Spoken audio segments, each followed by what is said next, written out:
حیی بن اخطب بھی اپنے کیفر کردار کو پہنچ گیا۔ یہ شخص ام المومنین حضرت صفیہ رضی اللہ عنہا کا باپ تھا۔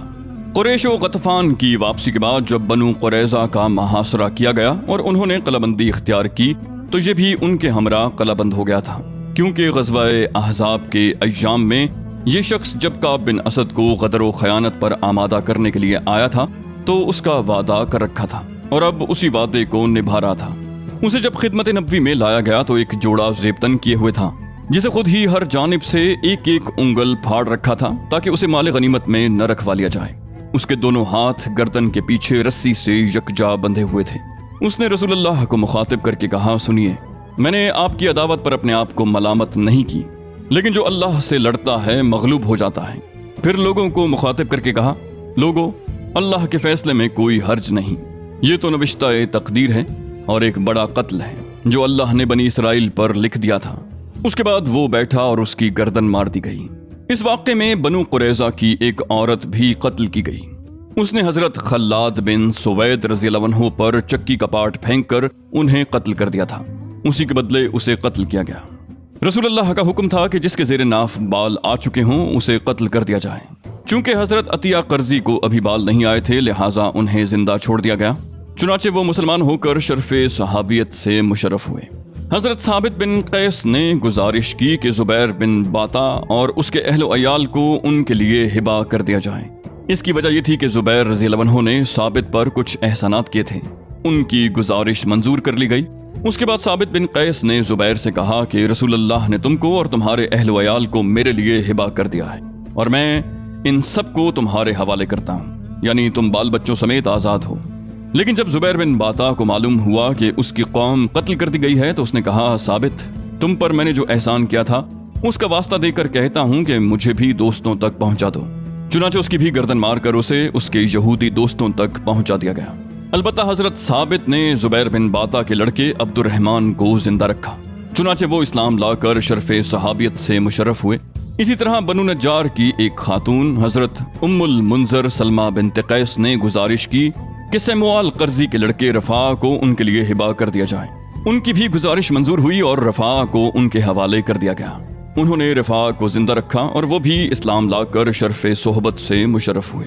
چند اور افراد نے بھی اسی رات ہتھیار ڈالنے کی کارروائی سے پہلے اسلام قبول کر لیا تھا، لہٰذا ان کی بھی جان و مال اور ذریت محفوظ رہی۔ اسی رات عمر نامی ایک اور شخص جس نے بنو قریظہ کی بدعہدی میں شرکت نہ کی تھی باہر نکلا۔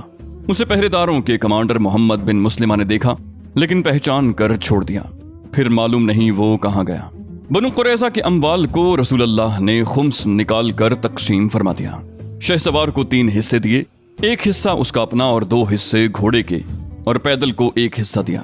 قیدیوں اور بچوں کو حضرت سعد بن زید انصاری کی نگرانی میں نجد بھیج کر ان کے عوض گھوڑے اور ہتھیار خرید لیے۔ رسول اللہ نے اپنے لیے بنو قریظہ کی عورتوں میں سے حضرت ریحانہ بنت عمرو کو منتخب کیا۔ یہ ابن اسحاق کے بقول آپ علیہ السلام کی وفات تک آپ کی ملکیت میں رہیں، لیکن کلبی کا بیان ہے کہ نبی علیہ السلام نے انہیں 6 ہجری میں آزاد کر کے شادی کر لی۔ پھر جب آپ حجت الوداع سے واپس تشریف لائے تو ان کا انتقال ہو گیا اور آپ نے انہیں بقیع میں دفن فرما دیا۔ جب بنو قریظہ کا کام تمام ہو چکا تو بندہ صالح حضرت سعد بن معاذ کی اس دعا کی قبولیت کے ظہور کا وقت آ گیا جس کا ذکر غزوہ احزاب کے دوران آ چکا ہے۔ چنانچہ ان کا زخم پھوٹ گیا۔ اس وقت وہ مسجد نبوی میں تھے۔ نبی علیہ السلام نے ان کے لیے وہیں خیمہ لگوا دیا تاکہ قریب ہی سے ان کی عیادت کر لیا کریں۔ حضرت عائشہ رضی اللہ عنہا کا بیان ہے کہ ان کے سینے کا زخم پھوٹ کر بہا۔ مسجد میں بنو غفار کے بھی چند خیمے تھے۔ وہ یہ دیکھ کر چونکے کہ ان کی جانب خون بہہ کر آ رہا ہے۔ انہوں نے کہا، خیمے والو، یہ کیا ہے جو تمہاری طرف سے ہماری طرف آ رہا ہے؟ دیکھا تو حضرت سعد کے زخم سے خون کی دھار رواں تھی، پھر اسی سے ان کی موت واقع ہو گئی۔ صحیحین میں حضرت جابر سے مروی ہے کہ رسول اللہ نے فرمایا کہ سعد بن معاذ کی موت سے رحمان کا عرش ہل گیا۔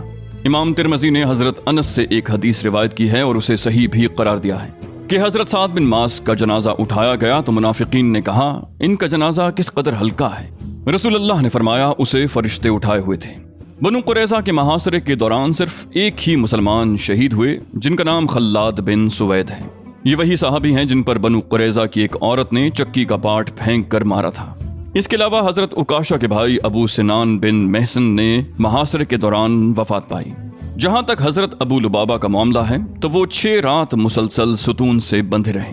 ان کی بیوی ہر نماز کے وقت آ کر کھول دیتی تھی اور وہ نماز سے فارغ ہو کر پھر اسی ستون میں بندھ جاتے۔ اس کے بعد رسول اللہ پر صبح دم ان کی توبہ نازل ہوئی۔ اس وقت آپ حضرت ام سلمہ کے مکان میں تشریف فرما تھے۔ حضرت ابو لبابہ کا بیان ہے کہ حضرت ام سلمہ نے اپنے حجرے کے دروازے پر کھڑے ہو کر مجھ سے کہا، ابو لبابہ خوش ہو جاؤ، اللہ نے تمہاری توبہ قبول کر لی۔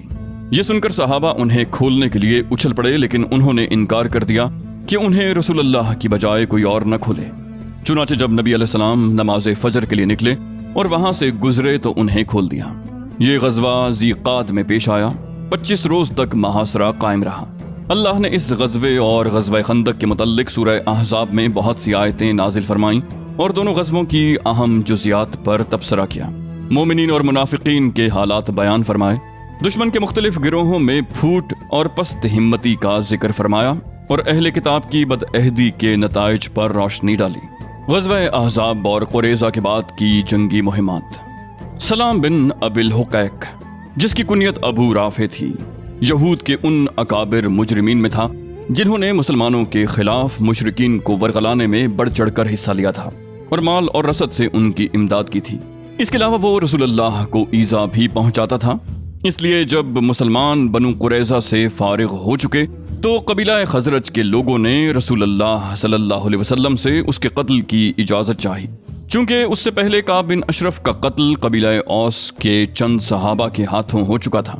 اس لیے قبیلہ خزرج کی خواہش تھی کہ ایسا ہی کوئی کارنامہ ہم بھی انجام دیں، اس لیے انہوں نے اجازت مانگنے میں جلدی کی۔ رسول اللہ نے انہیں اجازت تو دے دی، لیکن تاکید فرما دی کہ عورتوں اور بچوں کو قتل نہ کیا جائے۔ اس کے بعد ایک مختصر سا دستہ جو 5 آدمیوں پر مشتمل تھا اس مہم پر روانہ ہوا۔ یہ سب کے سب قبیلہ خزرج کی شاخ بنو سلمہ سے تعلق رکھتے تھے اور ان کے کمانڈر حضرت عبداللہ بن عتیق تھے۔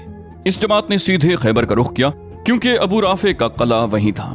جب قریب پہنچے تو سورج غروب ہو چکا تھا اور لوگ اپنے ڈھور ڈنگر لے کر واپس ہو چکے تھے۔ عبداللہ بن عتیق نے کہا، تم لوگ یہیں ٹھہرو، میں جاتا ہوں اور دروازے کے پہرے دار کے ساتھ کوئی لطیف ہیلا اختیار کرتا ہوں، ممکن ہے اندر داخل ہو جاؤں۔ اس کے بعد وہ تشریف لے گئے اور دروازے کے قریب جا کر سر پر کپڑا ڈال کر یوں بیٹھ گئے گویا قضائے حاجت کر رہے ہیں۔ پہرے دار نے زور سے پکار کر کہا، او اللہ کے بندے، اگر اندر آنا ہے تو آ جاؤ، ورنہ میں دروازہ بند کر کے جا رہا ہوں۔ عبداللہ بن عتیق کہتے ہیں کہ میں اندر گھس گیا اور چھپ گیا۔ جب سب لوگ اندر آ گئے تو پہرے دار نے دروازہ بند کر کے ایک کھونٹی پر چابیاں لٹکا دیں۔ دیر بعد جب ہر طرف سکون ہو گیا تو میں نے اٹھ کر چابیاں لیں اور دروازہ کھول دیا۔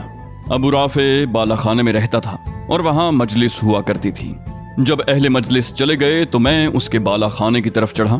میں جو کوئی دروازہ بھی کھولتا تھا اسے اندر کی جانب سے بند کر لیتا۔ میں نے سوچا کہ اگر لوگوں کو میرا پتہ لگ بھی گیا تو اپنے پاس ان کے پہنچنے سے پہلے ابو رافع کو قتل کر لوں گا۔ اس طرح میں اس کے پاس پہنچ تو گیا، لیکن وہ اپنے بال بچوں کے درمیان ایک تاریک کمرے میں تھا اور مجھے معلوم نہ تھا کہ وہ اس کمرے میں کس جگہ ہے۔ اس لیے میں نے کہا، ابو رافع۔ اس نے کہا، یہ کون ہے؟ میں نے جھٹ آواز کی طرف لپک کر اس پر تلوار کی ایک ضرب لگائی، لیکن میں اس وقت ہڑبڑایا ہوا تھا، اس لیے کچھ نہ کر سکا۔ ادھر اس نے زور کی چیخ ماری، لہٰذا میں جھٹ کمرے سے باہر نکل گیا اور ذرا دور ٹھہر کر پھر آ گیا اور آواز بدل کر بولا، ابو رافع۔ اس نے کہا، یہ کیسی آواز ہے؟ اس نے کہا، تیری ماں برباد ہو، ایک آدمی نے ابھی مجھے اس کمرے میں تلوار ماری ہے۔ عبداللہ بن عتیق کہتے ہیں کہ اب میں نے ایک زوردار ضرب لگائی جس سے وہ خون میں لت پت ہو گیا، لیکن اب بھی میں اسے قتل نہ کر سکا، اس لیے میں نے تلوار کی نوک اس کے پیٹ پر رکھ کر دبا دی اور وہ اس کی پیٹھ تک جا رہی۔ میں سمجھ گیا کہ میں نے اسے قتل کر لیا ہے، اس لیے اب میں ایک ایک دروازہ کھولتا ہوا واپس ہوا اور ایک سیڑھی کے پاس پہنچ کر یہ سمجھتے ہوئے کہ زمین تک پہنچ چکا ہوں، پاؤں رکھا تو نیچے گر پڑا۔ چاندنی رات تھی، پنڈلی سرک گئی۔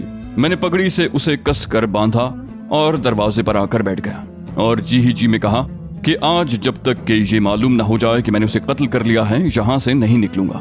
چنانچہ جب مرغ نے بانگ دی تو موت کی خبر دینے والا قلعے کی فصیل پر چڑھا اور بلند آواز سے پکارا کہ میں اہل حجاز کے تاجر ابو رافع کی موت کی اطلاع دے رہا ہوں۔ اب میں اپنے ساتھیوں کے پاس پہنچا اور کہا، بھاگ چلو، اللہ نے ابو رافع کو کیفر کردار تک پہنچا دیا ہے۔ چنانچہ میں نبی علیہ السلام کی خدمت میں حاضر ہوا اور آپ سے واقعہ بیان کیا تو آپ نے فرمایا، اپنا پاؤں پھیلاؤ۔